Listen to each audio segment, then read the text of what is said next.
చంద్రబాబు నాయుడు గారి ప్రభుత్వం శాసనసభను ఏ రకంగా వాళ్ళ చేతుల్లో పెట్టుకుని పెడదోవన పట్టిస్తా ఉన్నారనేది మనం అంతా కూడా చూసాం.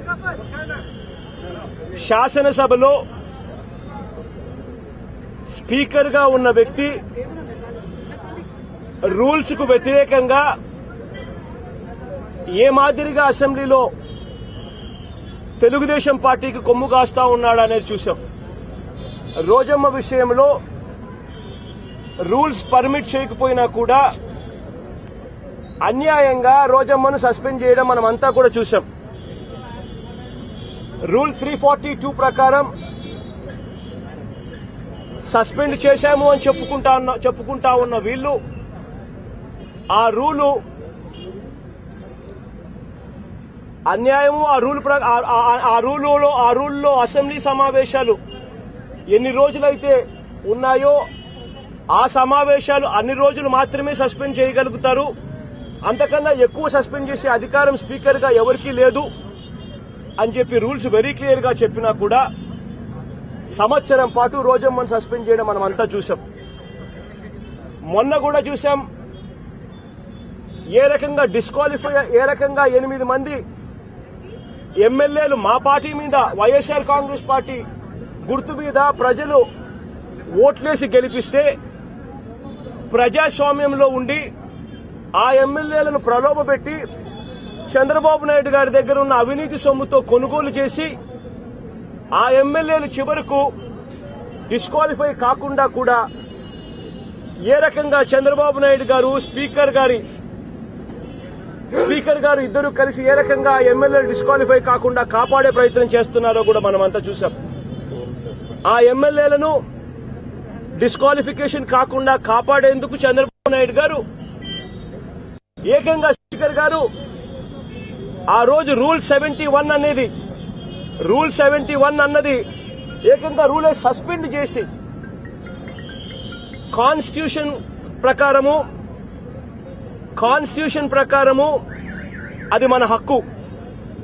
కాన్స్టిట్యూషన్ కు లోబడే అసెంబ్లీలో రూల్స్ అన్నవి ఫ్రేమ్ చేయాలి.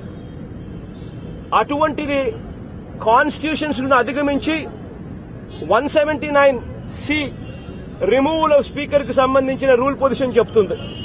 దాంట్లో వెరీ క్లియర్ గా 14 రోజుల తర్వాతనే చేయాలి, 14 రోజుల తర్వాతనే మోషన్ యాక్సెప్ట్ చేయాలి, విప్ జారీ చేసేదానికి సమయం ఇవ్వాలి అని చెప్పి వెరీ క్లియర్ గా చెప్తా ఉన్నా.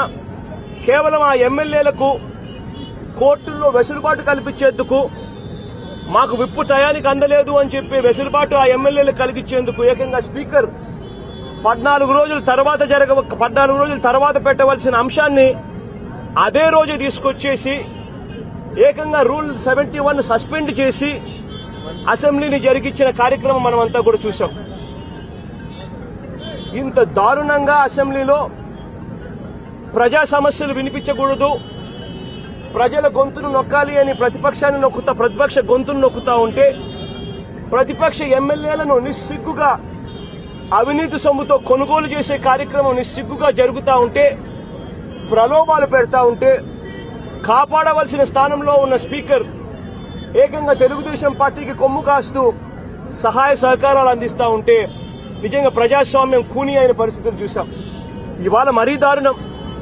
మొన్నటిదాకా నేను అనని మాటలు అన్నట్టుగా అసెంబ్లీలో మొన్న మాట్లాడారు, జ్యుడిషియరీ మీద గౌరవం లేదు అని చెప్పి.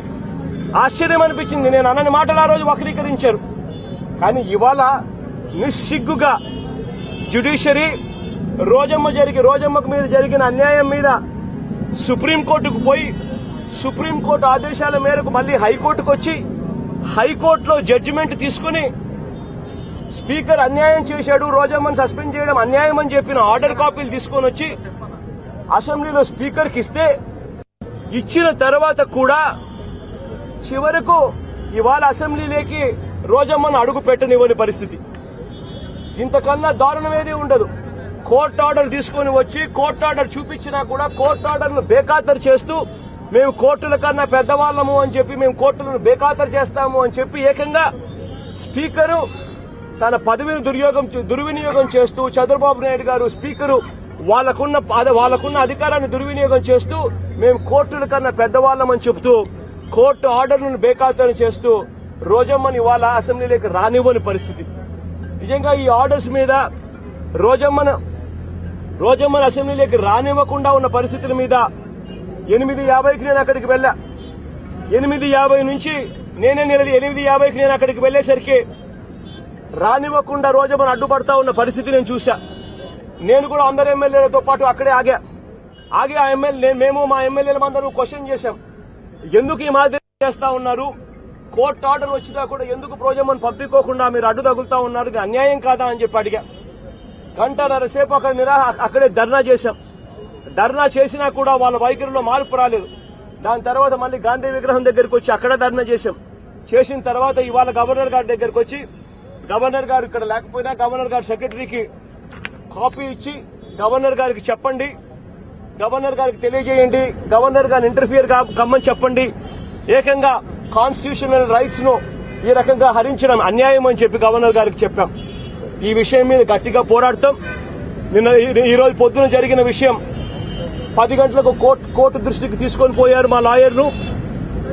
కోర్టు దృష్టికి తీసుకొని పోతే కోర్టు దీన్ని పరిగణలోకి తీసుకుని సోమవారం కంటెంప్ట్ పిటిషన్ వేయండి అని చెప్పి కోర్టు కూడా ఆదేశాలు ఇచ్చింది.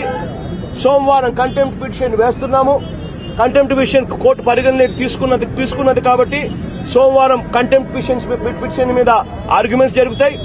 దాని తర్వాత కోర్టు డైరెక్షన్స్ తో అసెంబ్లీలోకి హుందాగా మళ్లీ అడుగు పెడతాం. మేమైతే రోజమ్మకు న్యాయ వ్యవస్థను పూర్తిగా నమ్మి న్యాయ వ్యవస్థ మీద నమ్మకం ఉంచి న్యాయ వ్యవస్థకు లోబడి మేమంతా పూర్తిగా రోజమ్మకు తోడుగా నిలబడే కార్యక్రమం చేస్తా ఉన్నాం.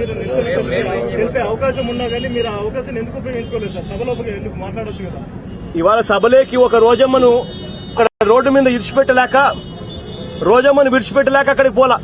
చంద్రబాబు నాయుడు గారినే క్వశ్చన్ చేస్తా ఉంటేనే స్పీకర్ గారు మైక్ ఇవ్వరు. ఇంకా ఏకంగా ఆయననే క్వశ్చన్ చేస్తా ఉంటే మైక్ ఇచ్చే కార్యక్రమం జరుగుతుందా? అయినా కూడా ఏం చేయాలి? ఇవాళ అయితే నిరసన తెలిపాం. రోజమ్మకు తోడుగా నిలబడ్డాం. రోడ్డు మీద బైఠాయించిన తర్వాత గవర్నర్ గారి దగ్గరకు వచ్చాం. గవర్నర్ గారి దగ్గర రిప్రజెంటేషన్ ఇచ్చినాం. ఇవాళ అదే రకంగా మార్షల్ గారితో మాట్లాడేటప్పుడు వాయిస్ కూడా రికార్డ్ చేశాం. ఆ రికార్డ్ చేసిన వాయిస్ ను మీడియాకు అందరికీ కూడా పంపించే కార్యక్రమం చేశాం. ఇది కూడా దయచేసి మీడియా సోదరులందరినీ కూడా రిక్వెస్ట్ చేస్తా ఉన్నా. ఆ జరిగిన సంభాషణ చీఫ్ మార్షల్ తో జరిగిన సంభాషణ దయచేసి అందరికీ కూడా ప్రజలందరికీ కూడా తెలిసేటట్టుగా ప్లే చేయమని చెప్పి కూడా కోరుతా ఉన్నాం.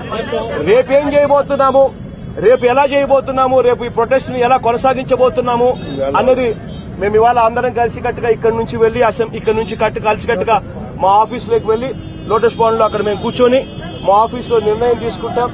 ఈ విషయాన్ని ఇంకా ఎలా ముందుకు తీసుకొని పోవాలి, ఈ విషయంలో పోరాటం ఎలా చేయాలని చెప్పి అందరం సమిష్టిగా నిర్ణయం తీసుకుంటాం. నిర్ణయం తీసుకున్నాక మీకు ఆ విషయాలు కూడా మీకు మళ్ళీ ఆ తర్వాత మా పార్టీకి చెందిన స్పోక్స్ మెన్ మీకు మళ్ళీ ఎక్స్ప్లెయిన్ చేస్తారు.